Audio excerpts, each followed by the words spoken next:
Саламатсыңдар ма оқушылар? Менің аты жөнім Нұртаева Сандуғаш Жолдасбекқызы. Мен Тараз қаласы номер 5 мектеп гимназиясының химия пәні мұғалімімін.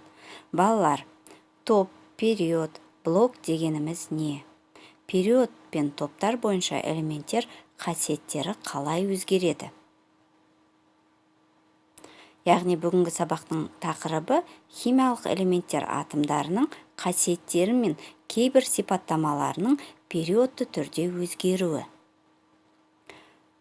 Сабақтың мақсаты бір топтағы элементтердің сыртқы электрондық деңгейінде электрондар санының бірдей болатындығын түсіну. Өзің кесте құр. Бірінші А топшасы сілтілік металдарға жататын элементтерді кестеге салып, электрондарын энергетикалық деңгейлерге бөліп орналастырыңдар. Тапсырма. Бірінші және 20-шы элементтерде энергетикалық деңгейлер бойынша электрондардың орналасуын көрсетіңдер. Бірінші период элементтері. Бірінші период элементтеріне тек бір электрон қабаты болады.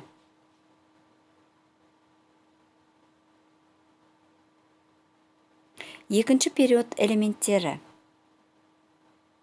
Екінші период элементтерінде сыртқы, яғни екінші қабатында электрондар қалай орналасады? Екінші периодта екі энергетикалық қабат болады. Яғни екінші период элементтеріне литий, бериллий, бор, көміртек, азот, оттек, фтор және неон жатады.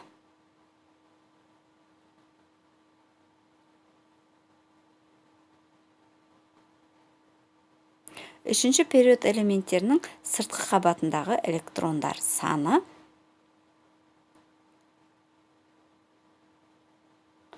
солдан оңға қарай бірге артады. Үшінші период элементтерінің орналасуы.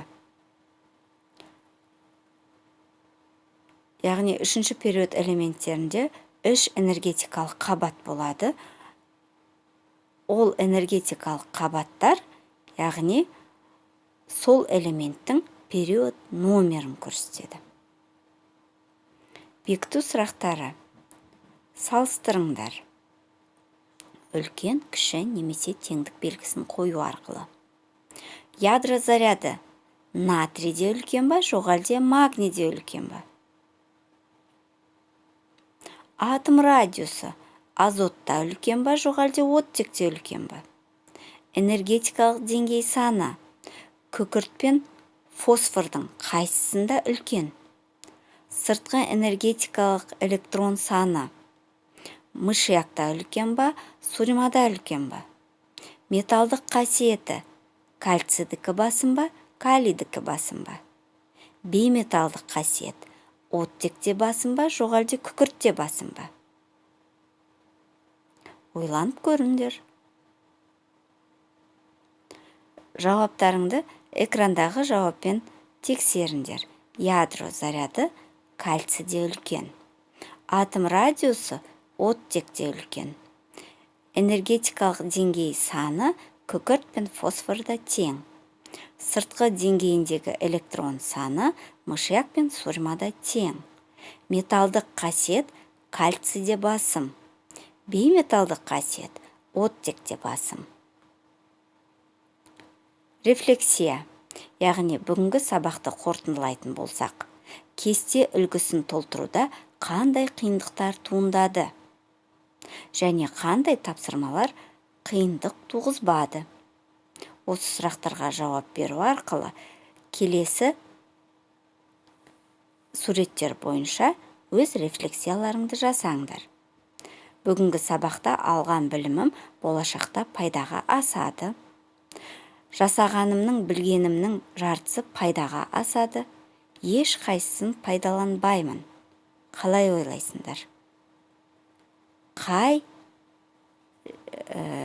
суреттегі берілген суретке сендер стикер жапсырар едіңдер? Жарайды балалар. Осымен біз бүгінгі сабақты қорытындылаймыз. Бүгінгі сабағымыз осымен аяқталды. Қош, сау болыңдар.